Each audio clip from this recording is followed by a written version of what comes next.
Somebody told me a very long time ago that there's only two kinds of art in the world: good art and crap. And you just have to choose which one you want to make.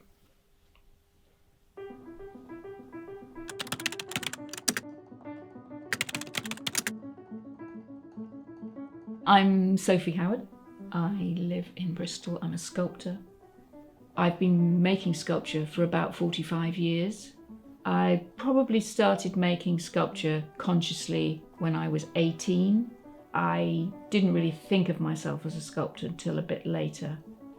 I was really lucky because I was allowed and encouraged to follow a creative path.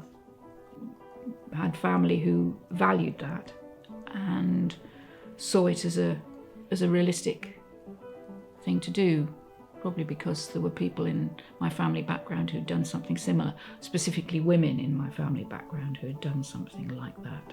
I just assumed that I would be a painter because that's what I saw. That's all I knew about, really. And I didn't know much about that.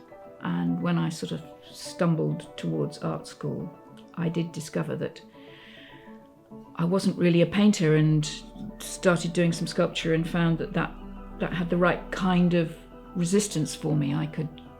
I wanted to make things, and I think painting and sculpture are very different things.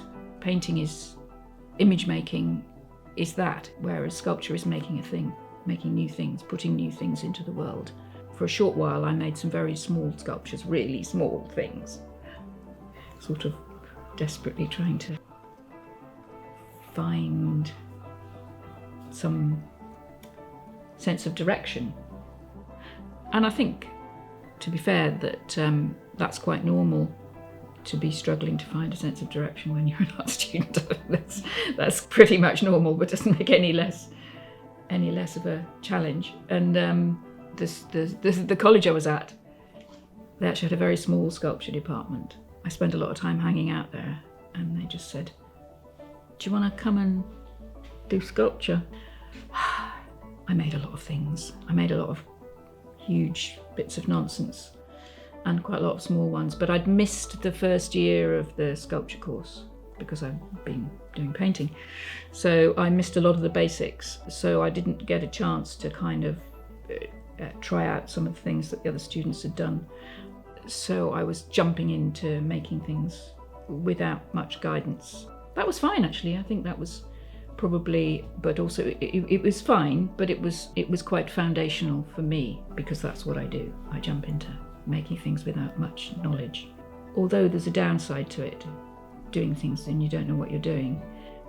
It's also a sort of, in terms of ideas, it's actually quite a good thing, I think, because it means that I don't feel there are things I can't do, or I suppose, to look at it another way, I can't do anything very well, so I might as well just do anything, everything, whatever I want.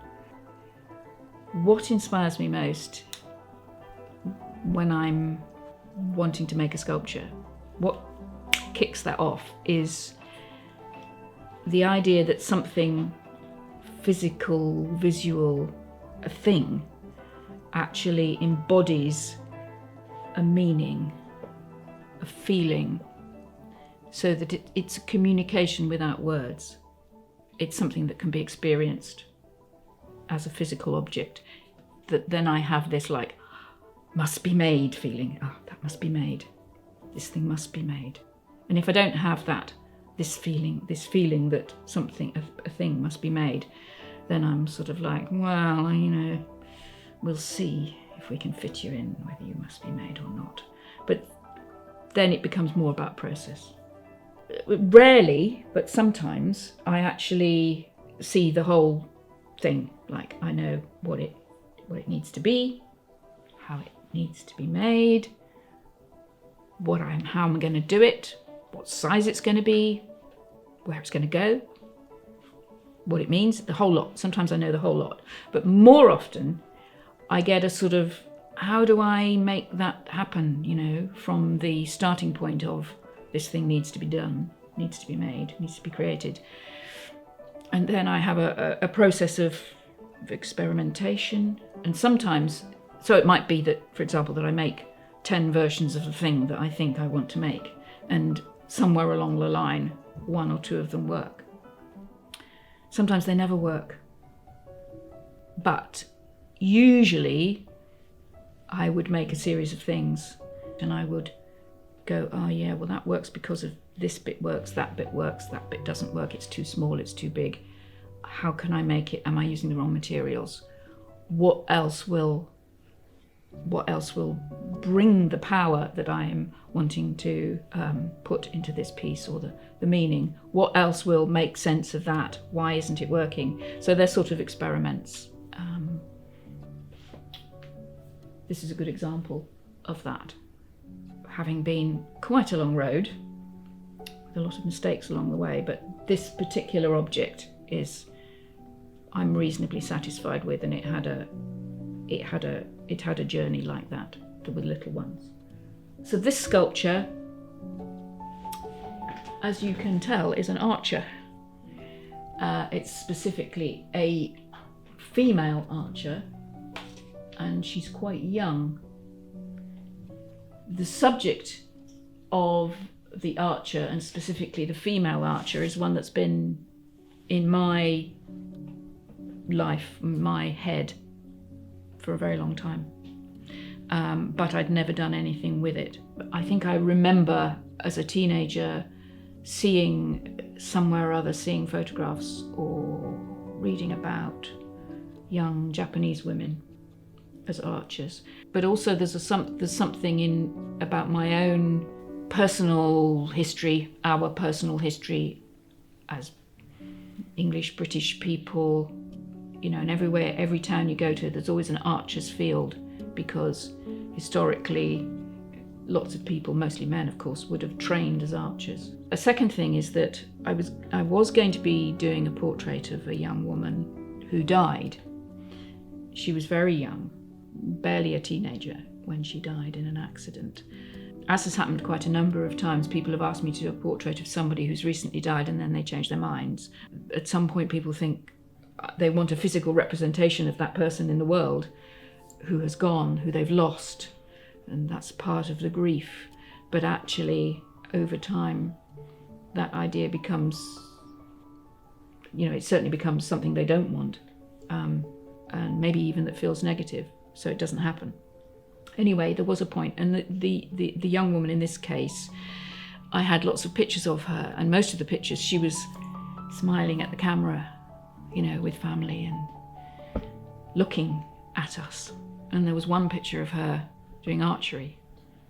Although I never did the portrait of her, I sort of felt like it was waiting there possibly to be done. And I felt like the power of this idea, which also thirdly ties into the whole idea of intention, sense of direction.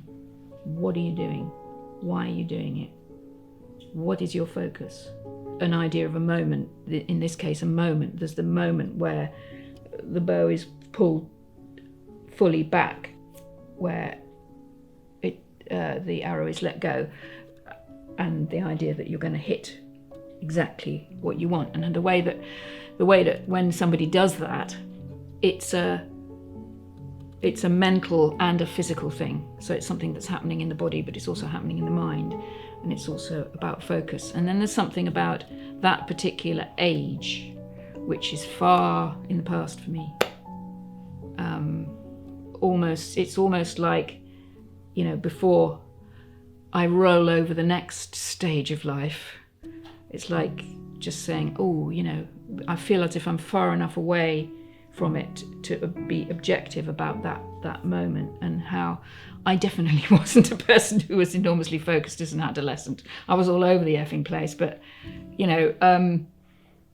I suppose in a way everybody has that experience of when you focus, when you make a choice, when you really align everything towards something that you want.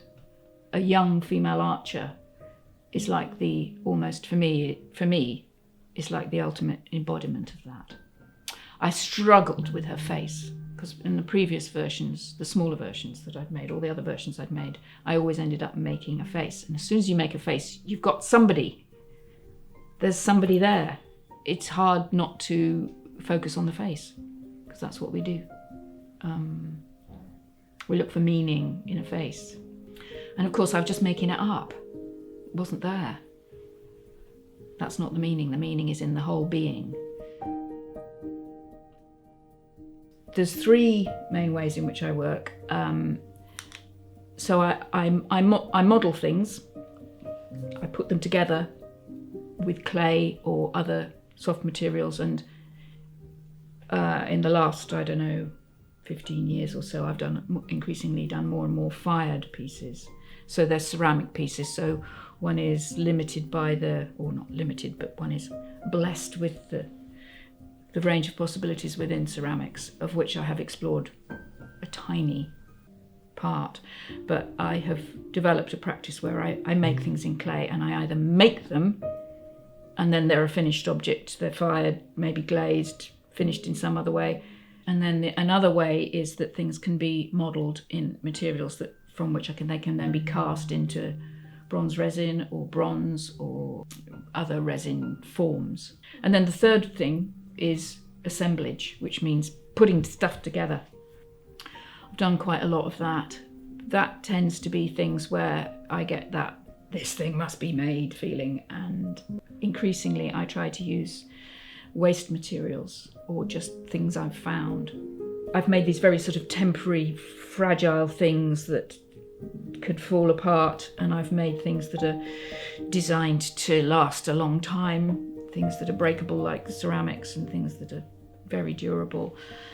It has evolved. It's always shifting, and my reasons for why things should be the way they are change as well. So I might explore an idea with very fragile materials, but actually want to make it in something much stronger. Something like this, if it was cast in bronze, would be extremely durable. As it is, it could last indefinitely indoors, but it won't work outside because it's made of what it looks like it's made of, bits of wood and all sorts of other stuff, kind of cemented together and tied together, and eventually the weather would get to it. Now, if I had that cast in bronze, it might lose some of its characteristics. So there is a value in the things that can just fall apart, and also in the things that are very durable. It's part of the constant conversation that goes on about things and stuff, which is what sculpture is. It's things and stuff in space.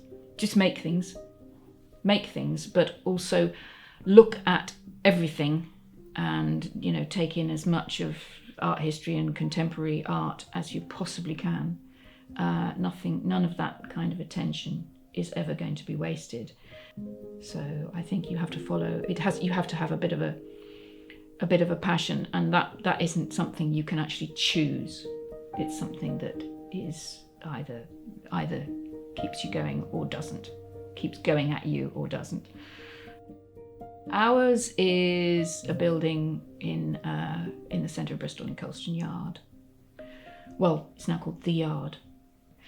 And what we built was a 3-storey building, and we live upstairs, and the ground floor is ours. So what we have is a hybrid art gallery and space for hire. When we moved into ours, I was living then for the first time in the city centre, having lived further out for a long time.